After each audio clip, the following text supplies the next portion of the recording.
Court இதை கேட்கணும்ல, எப்படிப்பா கொடுத்த? பொருளாதார அடிப்படையில் இடஒதுக்கீடு கொடுக்க முடியுமா? சட்டத்தில் அதுக்கு இடம் இருக்கா? சமூக ரீதியில் பின்தங்கியவர்களுக்கு தானே கொடுக்க முடியும், அதற்காகத்தானே இடஒதுக்கீடு வந்துச்சு. ஆனா நீ தூக்கி பொருளாதார அடிப்படையில் கொடுத்திருக்கிறாயே, எப்படி? அகைன்ஸ்ட் கான்ஸ்டிடியூஷன், கொடுக்க முடியாது, ரிஜெக்ட் பண்ணிருக்கணும்ல. கோர்ட் ரிஜெக்ட் பண்ணல.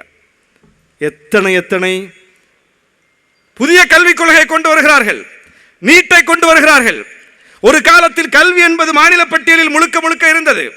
நெருக்கடி நிலையை காரணம் காட்டி அது பொது பட்டியலுக்கு போனது. பொது பட்டியல்னா கன்கரண்ட் லிஸ்ட், ஒத்திசைவு பட்டியல். அதுக்கு பேரே ஒத்திசைவு பட்டியல். ஒத்திசைவுனா என்ன? ஒன்றிய அரசுக்கு ஒரு கருத்து இருக்கும், மாநில அரசுக்கு ஒரு கருத்து இருக்கும். கல்வி தொடர்பாக ஒத்திசையணும். இரண்டு பேரும் பேசி ஒத்திசைந்து ரெண்டு பேருக்கும் பொதுவான ஒரு முடிவெடுப்பதாக இருந்தால் அதை கொண்டு வரலாம். ஆனா மாநில அரசு எதிர்க்குது, சட்டமன்றம் எதிர்க்குது. சட்டமன்றம் எதிர்க்கும் போது புதிய கல்விக் கொள்கையை கொண்டு வர்றாங்க.